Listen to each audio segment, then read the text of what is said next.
Assalamualaikum warahmatullahi wabarakatuh. Alhamdulillahi rabbil alamin.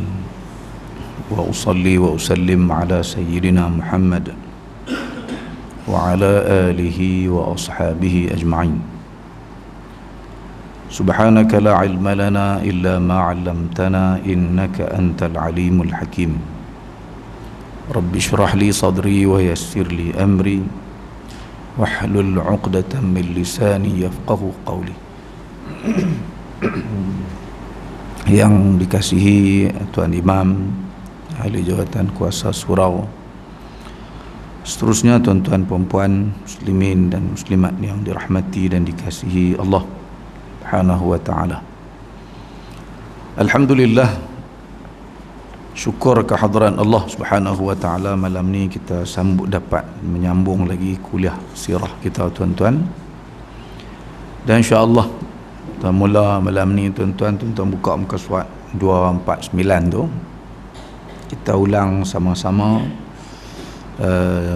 salah satu doa Nabi, yang Nabi kita ni tuan-tuan memang terkenal dengan nama Ahmad, yang membawa makna, salah satu makna dia ialah Nabi yang sangat suka, yang senantiasa, yang tak berhenti-berhentilah orang belah kita. Kalau kata duk buat sedia-sedia ni, orang tu ialah orang yang tak berhenti-berhenti bersyukur, tak berhenti-berhenti memuji Allah Subhanahu wa ta'ala. Doa tahajud Nabi, mari kita baca sama-sama tuan-tuan, supaya kita dapat amalkan. Amal ni pasal apa? Pasal Nabi buat. Kita nak jadi macam dengan Nabi sallallahu alaihi wasallam yang suka puji Allah, menyebut-nyebut tentang kelebihan, menyebut-nyebut tentang kebaikan, ketinggian, kedudukan Allah Subhanahu wa ta'ala. Jadi bila Nabi mangkit tahajud ni, Nabi baca yang ni tuan-tuan. Mari kita baca. Allahumma lakal hamdu anta qayyimus samawati wal ard wa man fihin wa lakal hamdu laka mulku samawati wal ard wa man fihin wa lakal hamdu anta nuru samawati wal ard wa lakal hamdu anta al haqq wa wa'duka al haqq wa liqa'uka haqq wa qawluka haqq wal jannatu haqqan wan naru haqqan wan nabiyyuna haqqan wa Muhammadun sallallahu alaihi wasallam haqqan was sa'atu haqqan.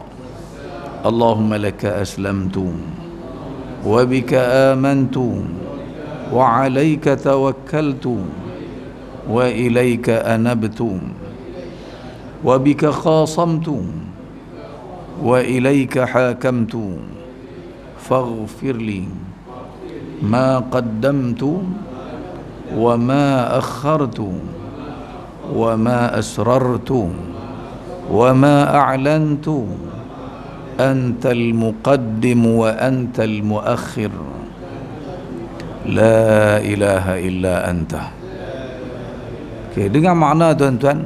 Tuan-tuan tengok nak bilang alhamdu tu kan diulang-ulang oleh Nabi sallallahu alaihi wasallam. Ya Allah, kepadamulah segala puji. Dia alif lam ni kita duk baca alhamdulillahi rabbil alamin tu. Tuan-tuan buka kitab tafsir mana pun, para ulama kata alif lam tu dia punya fungsi dia ialah lil istighraq. Makna istighraq ni untuk merangkumi semua kalimah-kalimah yang di mana di dalamnya terdapat kata-kata pujian. Puji ni apa? Sebut hak elok lah. Orang tu pemurah, kalau dia rajin kita kata dia rajin, kalau dia cantik kita sebut dia cantik. Oleh kerana kita nak sebut tentang kemuliaan Allah, nak memuji-muji Allah Ta'ala, nak sebut segala kebaikan Ar-Rahman Ar-Rahim ni, kalau nak sebut semua mana lah nak bilang. Jadi nak merangkumi semua tu dengan hanya kita menyebut alhamdulillah. Al tu makna dia segala, kan dia terjemah makna dia segala, semua yang hak kita nak puji tu duduk dalam perkataan alhamdulillah. Tu yang besar sangat alhamdulillah tu. Hadis selalu kita duk baca kan, Nabi SAW sebut tentang fadilat dan kelebihan sebut alhamdulillah ni, tamlaul mizan. Siapa sebut alhamdulillah, dia punya nilai di akhirat tu ni, dia memenuhi mizan Allah Subhanahu wa taala, timbangan itu ni. Kadang-kadang apa dia tak, sebab al tu kita nak sebut semua, maksud kita aku nak sebut ni semua hak baik, hak elok tentang Allah Subhanahu wa taala. Allah Maha Pemurah, Allah ni baik, Allah Ar-Rahman, Allah Ar-Rahim, Allah Al-Alim, Allah Al-Hakim. Nak sebut semua tak ada. Jadi sebut alhamdulillah tu sebenarnya ialah kita menyebut kesemuanya sekali. Tu jadi berat, tu yang jadi besar ucapan alhamdulillah. Tu yang semayang kita pun sebut apa? Alhamdulillahi Rabbil Alamin. Dan Nabi sangat suka sebut perkataan tu. Mangkit-mangkit tidur Nabi sebut apa tuan? Alhamdulillahilladzi ahyana ba'dama amatana wa ilaihin nusyur. Sagi pi tanah ya, keluar qada hajat ni apa Nabi keluar tuan? Keluar kata apa mulut Nabi? Hamd kita jarang-jarang sebut, tukar hak keluar jamban dengan hak yang apa? Hak makan tu tertukar. Dah jarang sebut. Alhamdulillahilladzi azhaba 'annil adha wa 'afani wa 'afani. Pas makan pula alhamdulillahilladzi at'amani. Mangkit tengah malam ni, hak ni Nabi duk ulang, walakal hamd, walakal hamd. Sebab tu nama Nabi kita, tuan-tuan buka balik buku kita ni, pasal apa nama Nabi Ahmad. Apa makna Ahmad? Ahmad tu ialah orang yang sangat kuat, yang sangat suka, yang tak berhenti-berhenti puji, yakni menyebut-nyebut tentang kebesaran, keagungan Allah Subhanahu wa taala. Jadi kita umat dia, umat Nabi Muhammad sallallahu alaihi wasallam, kita tahu Nabi lagu tu sikap dia, dan kerana itulah Nabi ni sangat disayangi oleh Allah Subhanahu wa taala, kerana memang sifat Nabi lagu tu suka bersyukur, suka menyebut-nyebut kebaikan Allah Subhanahu wa taala. Nama pun Ahmad, orang yang sangat kuat, sangat banyak memuji-muji, bersyukur kepada Allah Subhanahu wa ta'ala. Jadi kita belajarlah. Yang payah dak ulang lama-lama tuan-tuan. Kalau kita duk tengok duk ulang lama-lama dia lekatlah. Allahumma lakal hamdu anta qayyimus samawati wal ard. Ya Allah, milikmu lah segala puji-pujian, kepadamu lah aku nak ungkapkan segala ungkapan puji-pujian. Ya Allah, anta qayyimus samawati wal ard. Engkau lah Tuhan yang telah mencipta, mentadbir langit dan bumi ini. Ya Allah, walakal hamdu. Sekali lagi kita kata lakal hamdu. Laka mulkus samawati wal ardi wa man fihin. Milikmu lah segala kerajaan-kerajaan, kekuasaan yang ada dan semua yang ada di dalamnya.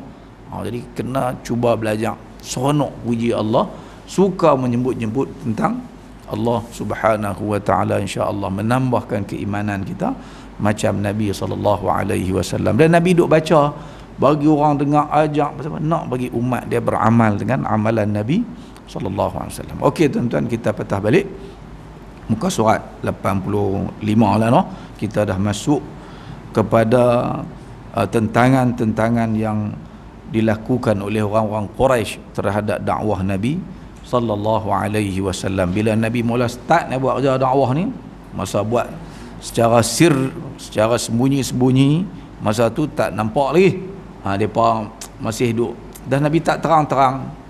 Tapi apabila turun ayat yang memerintahkan Nabi kita sallallahu alaihi wasallam menyampaikan dakwah secara terang-terang, iaitu ayat yang berbunyi fasda' bima tu'mar wa a'rid 'anil musyrikin. Itu perintah daripada Allah Taala supaya tak usah duk peduli lah. La kena habaq, kena terus terang, nak jadi apa jadilah. Sampai teratulah. Maka pada ketika itu tuan-tuan, macam-macam tentangan dakwah yang ditunjukkan oleh orang-orang Quraisy kepada Nabi kita Nabi Muhammad sallallahu alaihi wasallam. Jadi yang pertamanya tuan-tuan, antara halangan yang dilakukan oleh pihak Quraisy pada Nabi sallallahu alaihi wasallam, saya senaraikan ni sebahagianlah. Bab ni bab panjang dalam kitab-kitab sirah, memang berjela-jela panjang tuan-tuan. Jadi kita sebut sikit supaya kita nampak apa yang orang Quraisy buat. Yang pertamanya ialah mengejek. Ejek kita cara budak-budak duk jalan lidah lah kan. Kalau budak-budak orang belah-belah kita ni, depa ejek, depa main peribadi Nabi SAW, pemain Nabi nenek moyang, pemain ajaran Islam. Sebab bagi depa benda ni benda pelik. Depa duk biasa Tuhan ni banyak, tahu-tahu Nabi bawa ajaran kata satu je. Jadi dia pelekeh, dia ejek, al-istihza Arab kata. Dan mengejek ni tuan-tuan bukan saja di Mekah, sampai Madinah. Orang-orang Yahudi pun duk ejek, duk peleceh, duk macam itulah kerja mereka tuan-tuan. Mengejek dan mendustakan. Tak percaya. Dusta ni mana tak percaya? Kata muhung.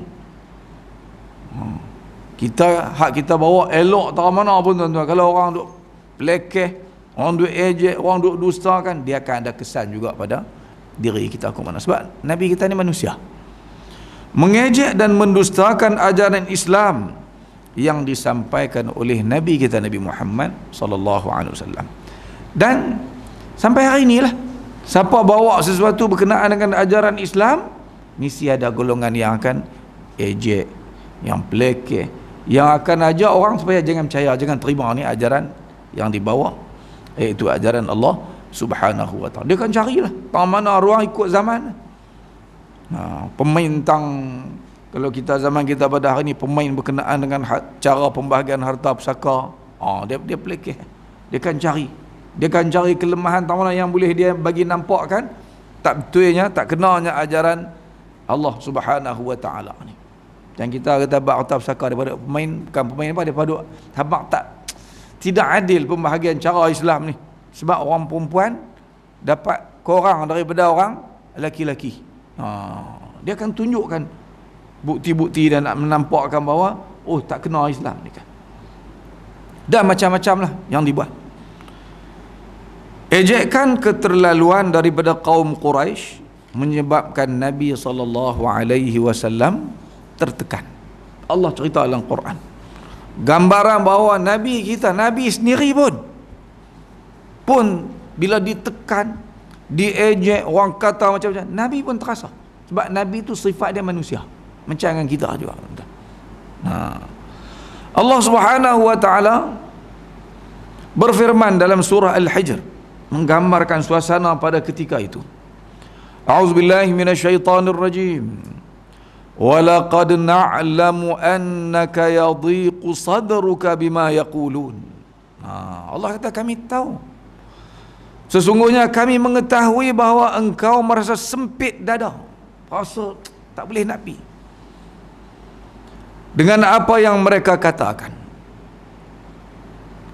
Fasabbih bihamdi rabbika. Macam mana ubat dia?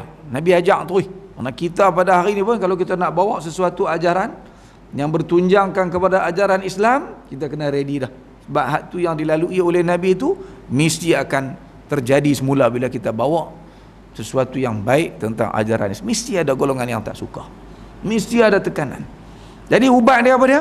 Kau mana pun kena perbanyakkan subhanallah, kena perbanyakkan sebut alhamdulillah. Fasabbih bihamdi rabbika, maka bertasbihlah dengan memuji Tuhanmu. Wa kum minas sajidin, dan jadikanlah dirimu di kalangan orang-orang yang bersujud. Mana kena semayang. Semayang tu adalah kekuatan kepada umat Islam. Tak ada yang ni tuan-tuan, hang tu sadu ilmu banyak mana. Saya pergi tiarap habis. Dia akan masuk di kalangan orang-orang yang akan gugur di tengah jalan. Pasal tak tahan. Tekanan demi tekanan, tawaran demi tawaran, akhirnya dia hilang punca, dia akan tinggal ajaran yang dia nak bawa. Dulu dia semangat bukan main. Lain kali tiarap pasal apa? Ni, tak ambil ni sendi kekuatan dalam Islam ni, dia kena zikir bagi banyak. Dia kena semayang banyak. Nabi ni tuan-tuan ajak para sahabat suruh sembahyang ni macam-macam Nabi buat. Kadang-kadang kita baca setengah-setengah hadis ni duduk di Madinah dah tuan-tuan kan. Duduk di Madinah dah, mana kuat dah lah Islam pada ketika itu. Nabi benar-benar hak sembahyang-sembahyang sunat ni Nabi kata jangan tinggal, kena sembahyang. Dah lah di awal Islam dulu ni wajib. Kan bila turun surah Al-Muzammil, ya ayyuhal muzammil qumil laila illa qalila. Kena bangkit banyak sembahyang malam ni. Pasal masa ni masa tekanan. Itu kot lah kita kata masa zaman tengah duk kena tindas kita pun sikit lagi. Dah masa kuat dah pun. Duk suruh sembahyang situ lah. Kena sembahyang. Ada satu hadis saya baca, Nabi SAW lalu kot kubur, marra bi qabrin, lalu nampak kubur. Nabi akan ambil peluang apa ruang yang ada nak bagi umat Islam, nak bagi para sahabat dia ni, walaupun mereka ni kalau kira perjuangan dia kira hebat dah lah, sampai pergi perang dengan Nabi SAW, bersedekah, infak, macam-macam kebajikan yang duk buat, tapi tak cukup. Nabi lalu tang kubur, Nabi tanya, man sahibu hadzal qabr? Nabi kata, ni kubur siapa? Bukan Nabi tak tahu, saja tanya nak tarik perhatian. Kalau cikgu-cikgu ni mengajar, dia ada set induksi dah. Nak tarik perhatian dulu. Dia apa habang lah kubur sekian-sekian orang. Apa Nabi SAW kata? Nabi kata rakaatan, 2 rakaat hak kita duduk sembahyang hari tu kan, saat kita sembahyang tang 2 rakaat, tang ni 2 rakaat, ahabbu ila sahibi hadzal qabr min baqiyati dunyakum. 2 rakaat hak kadang-kadang kita bermudah-mudah saat buat saat dak tu, hak tu kalau ni tuan kubur ni boleh mangkit mai atas dunia ni, 2 rakaat tu lebih berharga, lebih disukai oleh dia, lebih daripada ni dunia hak hampa duk kejar lah ni. Nabi nak sahabat-sahabat dia, walaupun pahala banyak dah lah, macam-macam janji-janji syurga yang Nabi SAW bagi, tak sembahyang sunat, kena sembahyang. Bagi berasa besar, bagi berasa benda tu bernilai dalam kehidupan kita ni tuan-tuan. Jadi kita pun lagu tu lah di rumah ni kan, janganlah hanya duk fikir kena mengaji rajin saja, kena ada ijazah, kena mengaji bagi pandai, esok nak kerja susah. Hak ni pun peranan mak ayah juga kena bagi dia rasa besar. Kita kena buat dan kita kena selalu sebut bagi anak-anak kita berasa besar amalan-amalan hak yang dipandang ringan ni, sebab dia punca kekuatan dalam kehidupan kita.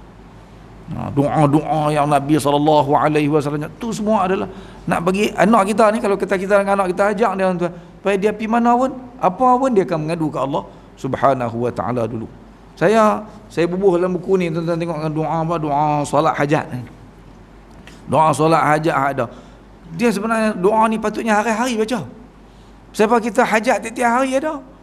Jadi kalau kita latih anak-anak kita daripada kecil-kecil gitu tuan-tuan, terus latih dia, ada apa masalah, mayang hajat, angkat tangan minta ke Allah Ta'ala. La ilaha illallahul halimul karim, subhanallah rabbil arshil karim. Duk ajak dia doa-doa supaya dia apa pun, dia tak abang kita dulu, dia tahu ada apa nak keperluannya, minta kepada Allah Subhanahu wa ta'ala. Barulah dia sentiasa duk ingat. Ni kita pun tak pernah ajak, menyebabkan anak-anak kita ni jauh hubungannya dengan Allah Subhanahu wa ta'ala. Allah kata fasabbih bihamdi rabbika wa kum minas sajidin. Bertasbihlah dan bertahmidlah kepada Tuhanmu, wa kum minas sajidin, dan kena sembahyang bagi banyak.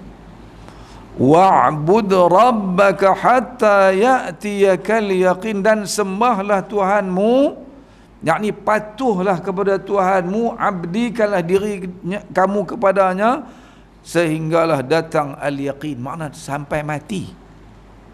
Bab perintah supaya bertasbih bagi banyak, bertahmid bagi banyak, semayang bagi banyak ni sampai bila?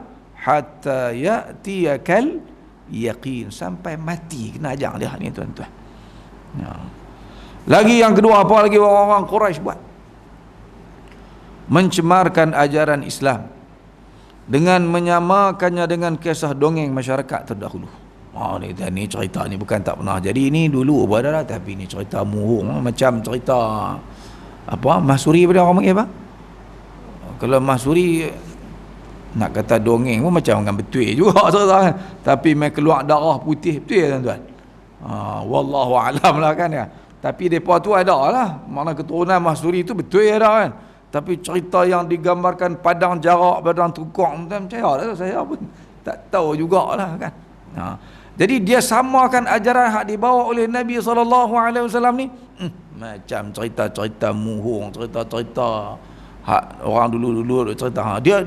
Dia cari jalan saja nak bagi orang rasa ni cerita muhung, tersaduk pakai, tersaduk percaya. Karut semua ni. Hak nak bawa ajaran Islam ni tak menasabah semua ni kan. Allah Subhanahu wa taala ceritakan kita hak depa kata ni. Hak kita sebut walaupun secara ringkas ni memang betul dia buat tuan-tuan. Wa qalu a'udzubillahi minasyaitanir rajim. Apa orang-orang Quraisy kata pada ketika itu? Wa qalu asatirul awwalin. Asatir tu ialah cerita dongeng lah, cerita orang dulu-dulu hak dibuat-buat macam dengan betul cerita malim apa? Cerita macam itulah dia gambarkan. Wa qalu asatirul awwalin. Mereka berkata ia hanyalah dongeng orang terdahulu. Kata dulu adalah dia kata dengar tapi cerita tu mengarut saudara percaya.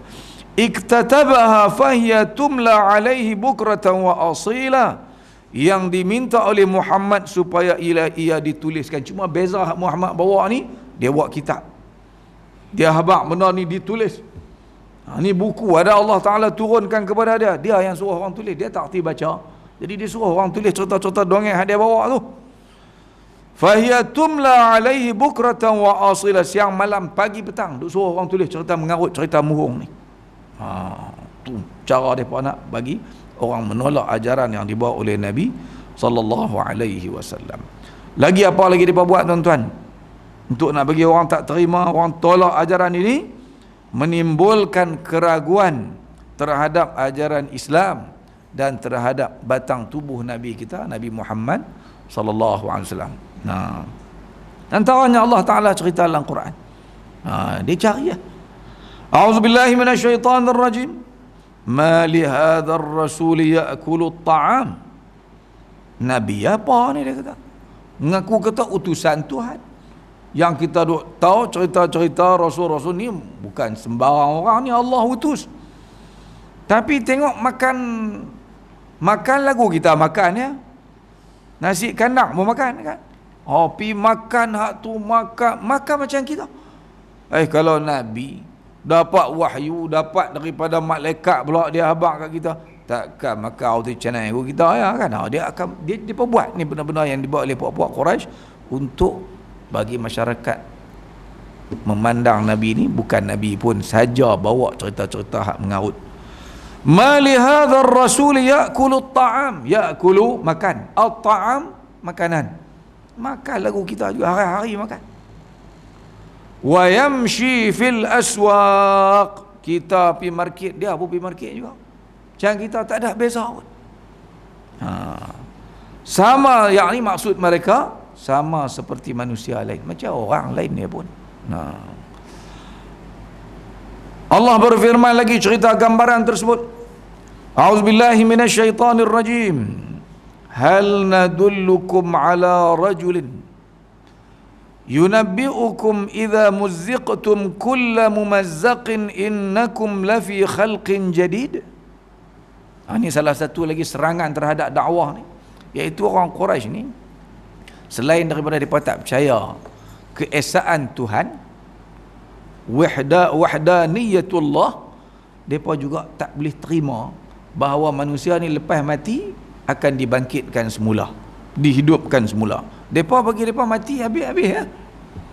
Awak yang nak hidup kena bangkit pula, nak kena dihidupkan semula atas dunia ni. Ini satu benda yang mereka tak boleh terima lagi dalam ajaran Nabi kita yang dibawa oleh Nabi SAW. Jadi mereka kata apa?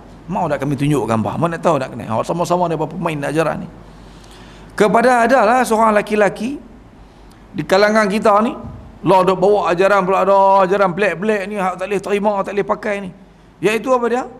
Dia mai habaq kepada kamu nanti, idza muzziqtum kulla mumazzaqin, bila kita ni dah hancur lebok lah, dikoyak rabak dah dalam kubur tu, bila mati kan habis tubuh badan kita ni hancur kecai habis semua dalam kubur sana. Innakum lafi khalqin jadid, kamu akan diciptakan semula. Dah habis-habis lah ni, tahu dia abang kata tak, hak hancur-hancur tu akan dibangkitkan semula. Tuhan cipta balik, bagi jadi lagu ni macam kita pada hari ni kan. Bagi dia tu benar murung, benar tak boleh terima. Aftara 'ala Allahi kadhiban am bihi jinnah, dia ni buat cerita-cerita mengarut, mendustakan atas nama Allah, atau dia gila kot. Jinnah tu makna dia gila. Mahukah kami tunjukkan kepada kamu seorang lelaki yang memberitakan kepada kamu bahawa apabila kamu telah hancur sehancur-hancurnya setelah kamu mati, kamu akan dibangkitkan semula dalam bentuk kejadian yang baru? Adakah dia telah berdusta kepada Allah, atau dia sebenarnya gila? Dibawa Nabi mai tu orang gila mai dah, tu orang gila mai dah. Depa kata macam-macam kepada Nabi SAW. Inilah yang menyebabkan Nabi kita pun tertekan juga, stres juga bila ditekan dengan macam-macam tuduhan memburuk-burukkan ajaran yang dibawa oleh Nabi SAW. Sama-sama depa reka lagu-lagu dulu tuan-tuan. Bila sebut syair ni dilagukan, bukan baca betul tak. Jadi buat lagu, menyanyi. Antara lagu yang popular pada ketika tu, ni baik dia punya seni kata lagu tu. Apa dia tuan-tuan? Amautun thumma ba'thun thumma hashrun. Saya nak buat lagu takti lah lagu mereka tu, tapi masa tu dia dipopularkan lagu ni nak bagi Nabi tertekan. Amautun thumma ba'thun thumma hashrun hadithu khurafata ya umma amr. Dia kata apa? Adakah setelah mati? Tu makna dia adakah, huruf istifham. Amautun, adakah lepas kita mati semua nanti kemudian dibangkitkan, lepas tu kita nak kena bangkit pula, kemudian akan dikumpulkan di padang mahsyar. Dia abang nanti bumi ini akan ditukarkan oleh Allah Ta'ala jadi padang mahsyar, diratakan serata-ratanya, semua manusia akan dikumpulkan. Nabi dah ajak dah pada ketika itu. Persoalan akidah ni, mereka belum masuk Islam lagi, tapi habaq dah, ni kepercayaan kami, ini akidah umat Islam. Hadithu khurafata ya umma amr, ni semua cerita-cerita khurafat belaka wahai Ummu Amr. Sebab dia Ummu Amr ni isteri mereka lah, wanita-wanita yang ada di sana, dibuat lagu, dijajah di sana sini, nak bagi orang tak terima ajaran yang dibawa oleh Nabi kita sallallahu alaihi wasallam. Lagi apa lagi tuan-tuan mereka buat?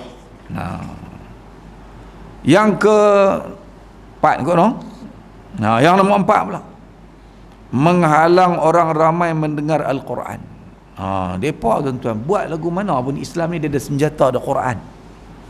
Quran ni dia punya power dia tuan-tuan, dia boleh mempengaruhi orang. Orang dengar pun boleh tertarik lah kepada Al-Quranul Karim. Itu hebatnya ayat-ayat suci Al-Quranul Karim ni dalam kehidupan orang Islam. Dia boleh menenang, orang nak mati boleh tenang, orang sakit boleh sembuh. Quran ni kan, orang tak faham Quran pun bila dengar ni dia rasa sesuatu. Saya ingat dalam berapa tahun dah, 4-5 tahun dah kot, zon kuliah yang duk buat inilah rakam ni juga kan, video-video ni. Mereka ada satu projek jelajah Jepun. Video tu pun duk ada, mereka sebar banyak tempat lah. Jadi masa mereka nak pergi tu, saya hantarlah anak saya pergi sama, bayar duit sikit, pergi di Jepun, di Osaka, di Tokyo. Mereka pergi di satu tempat, kalau tak salah saya di Osaka. Situ ada seorang abang ni, nama dia Zul. Nama dia Zul. Dia bukan ustaz pun, dia engineer ya. Dia duk kerja di Jepun. Dia yang buat kerja dakwah di sana. Zul ni, dia kata dia guna macam-macam cara lah. Di sana ada satu masjid. Masjid tu dia imarahkan. Orang-orang Jepun lalu nampak masjid, mereka naik masjid, mereka nak tengok. Ni perangai orang Jepun. Dulu ABIM ada ada Islamic Outreach ABIM di Kuala Lumpur tu. Kalau tuan-tuan pergi ke Masjid Negara tu, ada pejabat ABIM Islamic Outreach. Hak tu apa dia tuan-tuan kerja depa? Pelancong-pelancong ni hak mai daripada negara luar ni, depa dah masuk dah package depa tu. Package dakwah depa salah satunya, package pelancongan depa ialah melawat Masjid Negara. Pergi tengok ya, bukan ada apa pun. Tapi sebenarnya hak tu peluang dakwah. Orang Jepun ni, antara pengalaman sahabat-sahabat kita Hadul Habib ni ialah orang Jepun ni dia punya keistimewaan depa nak ambil tahu. Kalau kita ambil wudu, dia tengok kepala paip banyak di masjid tu, hak tu dia tanya pasal apa tu kepala paip banyak kan. Kita tak pelik lah, sebab kita memang lagu tu. Tapi bagi depa tuan-tuan, tengok kepala paip banyak tu, depa tanya buat apa kepala paip banyak-banyak? Pasal kita kena ambil wudu. Tu peluang tu nak cerita tentang Islam. Sampai-sampai dengar bang, dia tanya apa dia tu? Islamic Outreach memang ambil pengalaman sungguh tu. Dan orang Jepun memang kalau habang ambil wudu, dia nak ambil wudu sekali. Semayang macam mana? Dia nak semayang sekali, tuan-tuan. Saya ada anak-anak angkat geng-geng Jepun ni, saya tahu memang lagu tu perangai depa, tuan. So pakai tudung, pakai, tak ada masalah. Ambil semayang, ambil. Jadi masa di Jepun ni, zon kuliah tadi, tuan-tuan, Abang Zul ni dia guna macam-macam pendekatan lah untuk nak menarik orang-orang Jepun ni dekat pada Islam. Tapi dia kata hak paling berjaya sekali ialah memperdengarkan bacaan Quran kat mereka. Sungguh tuan-tuan, lagi sedap kita baca Quran, baca bagi tenang, lagi mereka sonok. Mereka duk habang ni, kalau kita baca Quran berasa meremang dulu rumah, bukan faham apa pun. Jadi tu ijaz yang kita boleh rasa. Saya hantar anak saya tahu anak saya ni dia bolehlah baca Quran elok juga. Jadi bila dia mai, orang-orang Jepun mai duk keliling tu, dia baca Quran dengar. Depa ni dengan kerana dengar Quran tu, minggu depan insya-Allah mai seorang dua masuk Islam. Kerana tu ya tuan. Jadi sebab tu orang Quraisy tambah orang-orang Arab pula, depa faham Quran ni. Ayat-ayat dengan balaghahnya yang tinggi. Jadi bila dengar Quran ni, depa perburuk macam mana pun, depa khetiak buat lagu tu baru ni. Kuat lama lagi dengar ada orang masuk Islam. Saat-saat lagi dengar tanu pula masuk Islam. Hak ni depa susah hati. Jadi apa depa buat tuan-tuan? Keluarkan arahan supaya jangan duk dengar orang baca Quran. Jangan duk pergi dengar. Kalau depa baca, lari jauh-jauh. Jangan duk dengar. Bahaya dengar Quran. Menghalang orang ramai mendengar Al-Quran. Bahkan tuan-tuan dengar azan pun ada orang masuk Islam, tuan-tuan. Azan ni tak syariat azan lagi di Mekah ni. Ada seorang pensyarah di Sabah, dia panggil apa? Apa? UMS. Ada seorang pensyarah nama Muhammad Azan. Tak tahulah, saya rasa pencen dah. Dulu saya duduk dengar ceramah dia di Kota Kinabalu dulu. Dia cerita dia masuk Islam, dia India, agama apa nama? Hindu. Dia masuk Islam ni pasal tak ada sebab lain, dia kata dia seronok dengar orang azan. Azan tu menarik perhatian dia. Sampai dia masuk Islam, dia bubuh nama dia Muhammad Azan. Kita tak bubuh nama tu, tapi dia bubuh. Dia nak nama tu pasal azan tu yang menyebabkan dia masuk Islam. Dia orang Melaka. Dia dapat tawaran buat PhD masa tu di Perancis kot dia bang. Dia tolak pasal satu sebab dia kata di Perancis ni kalau kita pergi rumah depa, kawan-kawan ajak pergi, dia mesti salam semualah satu. Salam kat depa pun. Tapi ada satu masalah yang dia tak boleh nak buat ni ialah dia kena bagi pelaga apa? Pelaga pipi ni. Tak apalah kalau hak dengan orang jantan ni kan. Masalah kalau anak perempuan dia pun kalau kita salam lagi kena pelaga pipi sama. Tu tak boleh dia kata. Kawan-kawan dia balas apa dia kan. Itulah peluang apa kata. Itu dia cerita dalam ceramah-ceramah dia. Ajaran Islam ni, sebab itulah azan pun disuruh cari orang suara sedap kan. Pasal apa? Dia boleh menarik perhatian orang kepada Islam. Walaupun hanya kita tengok lah syiar. Sebab tu azan ni tak boleh tak ada. Tak ada, itu salah, dosa. Itu fardu kifayah kepada mana-mana tempat yang kita duduk. Dia jadi syiar kepada agama kita. Menghalang orang ramai mendengar Al-Quran kerana mereka bimbang orang ramai akan terpengaruh. Wa a'udzubillahi minasyaitonir rajim. Allah sebut cerita ni dalam Quran. Wa qala alladhina kafaru. Orang-orang kafir kata, la tasma'u li hadzal Quran, jangan duk dengar Quran ni. Bahaya dengar Quran ni. Walghaw fihi la'allakum taghlibun. Jadi bila dengar Muhammad perdengarkan bacaan Quran, hampa kena lawan. Tepuk tangan kau, buatlah apa pun. Jangan penting, jangan bagi sampai kata-kata Quran ni kepada orang. Dia boleh mempengaruhi orang. Moga-moga kamu akan berjaya menewaskan Quran yang dibawa oleh Muhammad tersebut. Sekali lagi saya baca. Orang-orang kafir berkata, janganlah kamu mendengar ayat-ayat Al-Quran ini dan tentanglah dia dengan nyanyian dan jeritan riuh rendah serta tepuk suara agar kamu berjaya menewaskannya. Tu Quran. Itu Quran ni syiar yang sangat besar. Rugilah kita kalau sampai tak ada langsung Quran dibaca. Pasal apa? Pakat tak erti baca Quran belakang. Jadi kalau dalam sesebuah negara, di tempat kita, pembacaan Quran ni kuih lama, kuih orang tak boleh baca, kita kena susah hati tuan-tuan. Baik Islam ni, di situ sumber dia. Tuan-tuan anak 6 orang, 2 orang boleh baca Quran, hak 4 lagi tu kokang sangkut. Oh tu masalah tuan-tuan. Kita kena susah hati. Jangan buat tak tahu, biarlah. Tak boleh. Kita kena tanya anak-anak kita, panggil mai boleh baca tak?